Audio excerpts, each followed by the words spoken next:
Videos को देखने के लिए सब्सक्राइब करें।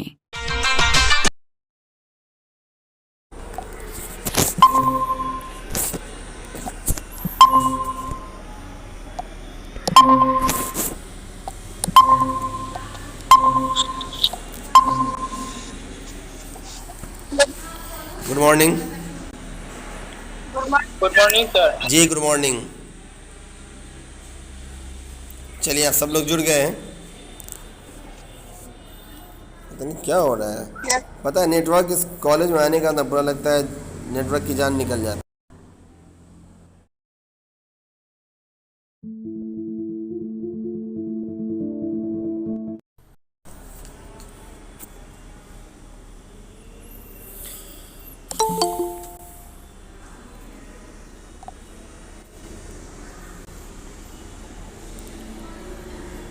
चलिए Puja, Shiv, Aditya, Madhuri, Abdul, Rukmini, they are not join sir आपका वॉइस नहीं आ रहा है।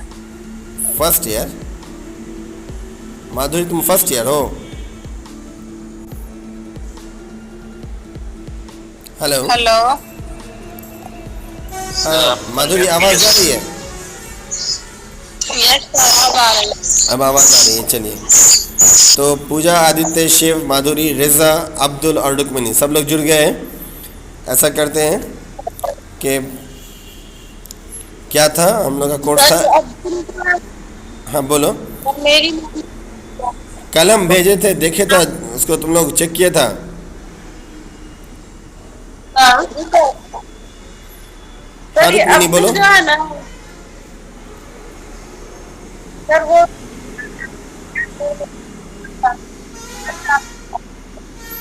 क्या हुआ? ये जो अब्दुल है ना, हाँ है ना,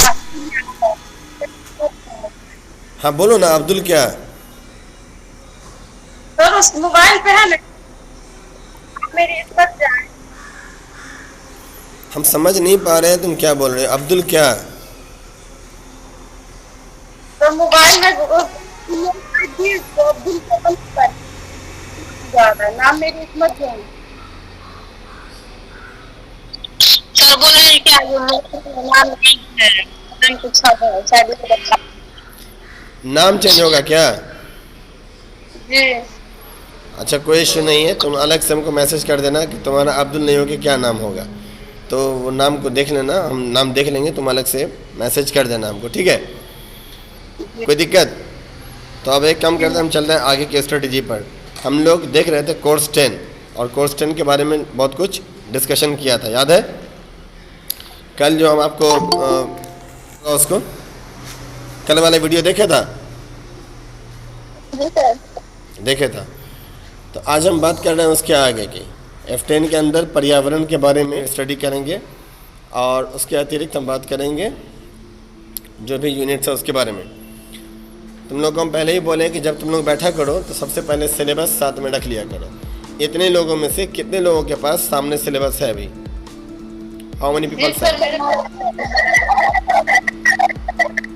है तुम्हारे पास सिलेबस? चलो अच्छी बात है। हम यूनिट 1 की बात कर रहे हैं और पर्यावरण की बातचीत हम क्या था। देखो पर्यावरण में सबसे पहले एक चीज़ जानना पड़ेगा। पर्यावरण आम बोलचाल की भाषा से जो आता है, ठीक है ना, पर्याय और आवरण, यानी हमारे सोच का जो आवरण है, जो हम जहाँ तक देख पा रहे हैं चारों तरफ का जो सीन है, वो सारी चीज़ें जहाँ पे हम रहते हैं, जहाँ पे जलवायु है, किस प्रकार की जलवायु, कैसे हमको व्यतीत करना है, उसके बीच कैसे हमको रहना है ना, क्या चीज़ हमको करना चाहिए, क्या चीज़ हमको नहीं करना चाहिए, ये सारे सवाल हैं। उसमें बहुत सारी ऐसी कॉमन प्रॉब्लम्स होती है हमारे बीच, जिसका निराकरण भले सब चाहता है लेकिन आसान नहीं है, बहुत दिक्कत से होता है वो चीज़। मिसाल के तौर पे अगर हम बात करें, तुम देख लो इंटायर इंडिया की बात कर लें हम, दरभंगा या बिहार या फिर मधुबनी या समस्तीपुर, जहाँ से तुम लोग आए हो उसकी बात हम नहीं कर रहे। इंटायर पूरे भारतवर्ष में तुम बात करो तो एक चीज़ तुमको कॉमन दिखेगा कि हमेशा जब जब पानी आता है, बारिश आती है, या जब भी कभी तेज़ बारिश लगातार, जब आजकल जैसे मानसून चल रहा है, तो इस सब में हम एक चीज़ कॉमन देखते हैं। क्या देखते हैं? कि बाढ़ की समस्या उत्पन्न हो जाती है। अगर बाढ़ की समस्या उत्पन्न ना भी हो तो कम से कम इतना ज़रूर होता है कि हर जितना भी तुम्हारा मार्ग है, कोई भी इलाका हो, कोई भी सड़क हो, VIP रोड कहीं नहीं हो, कहीं की भी देख लेना है, सब में पानी जल जमाव लगा हुआ है। ठीक है, जल जमाव लगा हुआ है, नालियों का पानी बह रहा है। ठीक है, कोई डबरा है वहाँ से पानी बह रहा है, गंदगी पूरी फैली हुई है, इस सब तरह की सिचुएशन कॉमन हो जाती है। सवाल वहाँ पर ये पैदा होता है कि हम सरकार की बात यहाँ नहीं कर रहे हैं। सरकार का बात तो ये राजनीतिक विषय हो जाएगा, पॉलिटिकल इश्यू हो जाएगा, वो राजनीतिक विषय, राजनीतिक लोगों का विषय होता है, हम लोगों का नहीं। लेकिन एक चीज़ है कि अगर इस तरीके से पानी लगा रहेगा तो अभी हम 2 दिन 3 दिन पहले की बात बता दे रहे हैं, या शायद 1 हफ्ता हो रहा होगा, DMCH में सांप घुस गया और वहाँ पे बहुत सारे कंप्यूटर पे लोग वर्क कर रहे थे, सब ने देखा सांप घुस गया। अब आवाज़ लगाई, पानी लगा हुआ था, जल जमाव था, और जाहिर सी बात है DMCH है तो हर घड़ी भीड़ रहेगी ही रहेगी।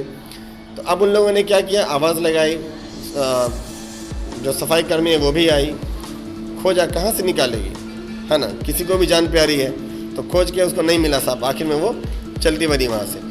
फिर वो काम कर रहा है, जब प्रेस रिपोर्टर पूछता है कि इसका मतलब सांप कहाँ है, तो बोलता सांप अभी भी अंदर है। तो आप काम कैसे कर रहे हैं, बोला डर डर के काम कर रहे हैं, क्या करेंगे, काम तो करना है, तो काम कर रहे हैं। तो जहाँ अवस्था इस तरह की हो जाएगी, जहाँ की व्यवस्था ऐसी हो जाएगी, बड़ा दयनीय स्थिति हो जाएगा। सवाल ये है कि जल जमाव लगा हुआ है, पेशेंट भी उस बीच आ ही रहा है, लोग भी जो काम करने वाले हैं, वर्किंग पर्सन है, वो जा ही रहे हैं, आ ही रहे। इस बीच में स्वास्थ्य कर्मी हो या आम आदमी हो या हम हो या तुम हो, हम सबको उस जल जमाव से जूझना पड़ेगा। उस मान के चलो कोई भले जिस मरीज़ को जिस परेशानी के लिए ले गए हैं उससे वो ना मरे, लेकिन सांप काट लेगा तो तब तो मर जाएगा वो, है ना। तो ये एक लगातार समस्या बनी रहेगी। इसका मतलब हम अगर बात करें तो पानी का बरसना हो या सांप का काटना हो, तो ये दोनों कैसे उदाहरण है। पानी भी नेचुरल है, हम तो नहीं बरसा दिए, तुम तो नहीं बरसा दिए, जितना लोग इस ग्रुप में जुड़ा हुआ है इसमें से कोई पानी नहीं बरसा सकता है, वो तो ईश्वर करेगा, ऊपर वाला करेगा, अल्लाह करेगा, है ना। तो लेकिन वो जो पानी बरसेगा तो कहाँ बरसेगा, हमारे तुम्हारे मोहल्ले में, टोले में, सड़क पर, गांव में, शहर में। उससे बचने का उपाय हमको खोजना होगा, है ना। बचने का उपाय भी, उसका फ़ायदा भी उठाते हैं। ऐसा नहीं है कि पानी बरसा तो नुकसान ही नुकसान हो रहा है, किसानों को फ़ायदा भी है, लोग बीज बोने जा रहे हैं, बहुत तरह की खेती में काम आता है, ज़रूरी है, मानसून का सही समय पर आना भी ज़रूरी है। तो एक तरफ तो बेनिफिट है, वो बहुत ज़रूरी है, तो वो लेना ही चाहिए। लेकिन दूसरी तरफ जहाँ पर उसका नुकसान है उससे बचाव करना भी हमारी जवाबदेही बनती है, सरकारों की जवाबदेही बनती है, सभी की जवाबदेही बनती है। अगर नहीं करते हैं तो उसका खामियाजा भी भुगतना हम ही लोगों को। शॉर्ट यही था कि हमारे पर्यावरण के अंदर 2 तरह की चीज़ है, एक जैविक है और एक अजैविक है। जैविक वो जिसमें जान है, अजैविक वो जिसमें जान नहीं है। तो हम जैविक होते हैं और दोनों ही चीज़ें हमको प्रभावित करती है, कोई डायरेक्ट कर देती है, कोई इनडायरेक्ट कर देती है। मिसाल के तौर पे अभी हम छोटा सा उदाहरण लिया कि DMCH में जल जमाव लग गया, पानी लग गया, सांप आ गया, सांप घुस गया और काम क्रिया चल रही है जैसे चलना चाहिए। एक बात बोले, आवाज़ जा रही है ना? Yes sir. हाँ जी सर, आवाज आ रही है। हाँ, तो वही कहने का मतलब मेरा था कि अगर मान के चलो पानी लग जाना, तो क्या पानी में जान है? पानी तो अजैविक है, जैविक है नहीं। वो पानी लग गया, कई लोग पानी से प्रभावित होंगे, डायरेक्टली ना हो, इनडायरेक्टली हो जाएगा। बहुत दिन पानी लगा रहा, अब पानी गंदा है, उसमें कीड़ा बैक्टीरिया डेवलप होने लगा और उसकी वजह से कोई बीमारी कॉमन हो जाएगी। वो बीमारी जहाँ जहाँ पानी का सोर्स जा रहा है, तुम्हारे घर में घुसेगा, मेरे घर में घुसेगा, सड़क पर घुसेगा, गाड़ी के माध्यम से जा रहे हैं तो भी उतर के चलना पड़ेगा, पानी हिलना पड़ेगा, घर में घुस गया है तब भी इस पानी को सहना पड़ेगा। तो कोई ना कोई तरीके से, किसी न किसी प्रकार से आप उसके चपेट में आएंगे। अगर वो पानी डिफेक्टिव है, वो पानी अशुद्ध है, वो पानी गंदा है, उसमें बैक्टीरिया है, उसमें तरह तरह की गंदगी है, तो उससे होने वाली जो भी मर्ज़ है, जो भी अमराज है, जो भी बीमारियां हैं, वो किसको क्षतिग्रस्त करेगी? जानवर को भी करेगी, इंसान को भी करेगी, यानी हमको भी करेगी और आपको भी करेगी। क्लियर है ना? तो ये डायरेक्ट नहीं किया, इनडायरेक्ट किया। पानी में गंदगी, कीड़ा, बैक्टीरिया, गंदगी और अशुद्धि, इसने आपको एक बीमारी के चपेट में ला दिया। तो इनडायरेक्टली इसने आपको प्रभावित किया। दूसरी ओर अगर वहाँ पर सांप था, वो सांप आपको काट लिया, किसी को काट लिया, उसकी जान चली गई, तो सांप काटने से जान चली गई, ठीक है ना। तो अब सांप के काटने से भी जान चली गई तो डायरेक्टली जान चली गई, दोनों तरह से जान ही गई, है ना। तो इसका मतलब हम बायोटिक और एबायोटिक, ठीक है, दोनों तरह की चीज़ों को सफ़र करते हैं सोसाइटी यानी पर्यावरण के अंतर्गत, समाज के अंतर्गत जो हमारा पर्यावरण है उसके अंदर हमारे चारों तरफ की जो जलवायु है उसका स्वच्छ होना बहुत ही ज़रूरी है, स्वच्छता होना बहुत ही ज़रूरी है। अगरचे ऐसा कुछ होता है बायोटिक कंपोनेंट की वजह से हो या एबायोटिक कंपोनेंट की वजह से हो, नुकसान या फ़ायदा, ऐसा नहीं कि नुकसान ही होगा, फ़ायदा भी होगा। अभी हम बोले खेती वाली बात, वो नुकसान है क्या? खेती करने के लिए किसानों को हेल्प मिल गई पानी के आने से, ये तो बड़ी चीज़ है ना, बड़ी उपलब्धि है ना, ये उपलब्धि है, इसका फ़ायदा मिला लोगों को। लेकिन कहने का मतलब ये है कि इस चीज़ का हमको ध्यान रखना पड़ेगा कि पर्यावरण के दो महत्वपूर्ण घटक हैं। वो दो महत्वपूर्ण घटक कौन कौन है? हिंदी भाषी है, हिंदी में बोलना है, हिंदी में उत्तर लिखना है, सिंपल है। जैविक घटक है और अजैविक घटक है, ठीक है? जैविक घटक है और अजैविक घटक है। कौन कौन से दो घटक है? चलो रुक्मिनी तुम बताओ कौन कौन से दो घटक अभी हम बोले हैं? जैविक घटक और अजैविक घटक। अगर इंग्लिश में बोलना होता तो क्या बोलेंगे हम? बायोटिक और एबायोटिक। बायो का मतलब लाइफ से होता है, बायोटिक का मतलब जिसमें जीवन है, जो जैविक है। एबायोटिक जिसमें जीवन नहीं है, जो अजैविक है। दो तरह के घटक हैं।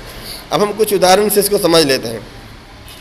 हम लोगों की जो चारों तरफ की जलवायु है, जिसकी वजह से हर चीज़ पे हमको उसके ऊपर आश्रित हमको रहना है कहीं ना कहीं। जैसे जो लोग बिहार के अंदर रह रहे हैं, जैसे हम हैं, तुम हम लोग हैं, तो हमारे यहाँ की जलवायु जैसी है, इसमें आजकल लोग धान की खेती कर रहे हैं, ठीक है? खेती कर रहे हैं ये जलवायु की वजह से। लेकिन अगर हम यहाँ से हट के छोटा नागपुर चले जाए, वहाँ कितनी भी बारिश हो जाए, कम से कम चावल या धान की खेती तो नहीं करेगा वो, क्योंकि वहाँ की मिट्टी जो है हमारे यहाँ की मिट्टी जैसी नहीं है। वहाँ पठारी इलाका है, पठारी इलाका है, ठीक है ना? तो पठारी इलाका होने की वजह से वहाँ जो ये चीज़ होगा, इसकी प्रकृति अलग होगी। वहाँ की मिट्टी इस तरीके की नहीं है ना?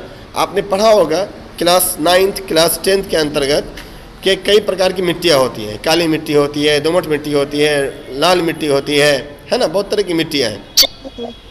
बलुआई मिट्टी होती है, चिकनी मिट्टी होती है कि नहीं? तो हर मिट्टी का अपना अपना गुण है और हर मिट्टी का किसी न किसी रूप में बेनिफिट भी है। तो हम क्या जो है फ़ायदा भी उठाते हैं, ऐसा नहीं कि फ़ायदा नहीं उठाते हैं फ़ायदा।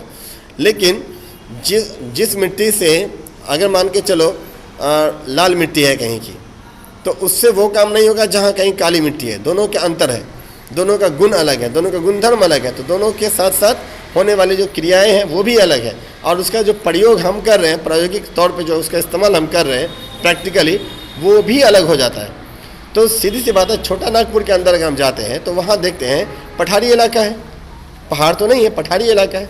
तो वहाँ क्या होता है, पहाड़ भी नहीं है, पठारी भी है। इट मीन्स मतलब बहुत ज़्यादा हाई लेवल ऊंचाई नहीं है, लेकिन नीचा ज़मीन जैसे हमारे तरफ का वो भी नहीं है। तो वहाँ पर क्या होता है कि वहाँ पर आपको जो खेती होती है थोड़ा कड़ी फसल होती है, जैसे कपास की खेती होती है। कपास का नाम सुना होगा ना? जूट का नाम सुना होगा? कपास की खेती, जूट की खेती, ये सब वहाँ होती है। अगर हम किसी ऐसे इलाके में चले जाए, जैसे तिब्बती रीजन है, तिब्बत का जो इलाका है उस रीजन में चले जाओ, तो वो सब में क्या मिलेगा हमको? उस रीजन में अगर हम जाते हैं तो वहाँ देखेंगे हम काफ़ी स्लाइड तरह ऊँची है, और वहाँ से एक ज़मीन सीधे स्लाइड करते नीचे आती है, और फिर वहाँ पे फिर एक स्टेबल हो गया, फिर एक लेवल है उसका, फिर वहाँ से अचानक डाउन हो गया, उसका फिर कुछ स्टेबल हो गया, फिर अचानक नीचे आ जाते हैं। इतना ही नहीं, उत्तराखंड चले जाओ, उत्तराखंड जाएंगे लेकिन एट रिस्क जोन, बहुत बड़ा रिस्क है। कब क्या हो जाए, अक्सर वो सब में ये हो जाता है, क्या कहते हैं, जब भूमि कट के गिरने लगती है अपने आप, है ना? सीधे भूमि कटने लगती है और बहुत बड़ा समझो कि हल्का सा भूचाल अगर आ गया, क्या हुआ? कोई कुछ बोल रहा है? हाँ बोलो रुको नहीं।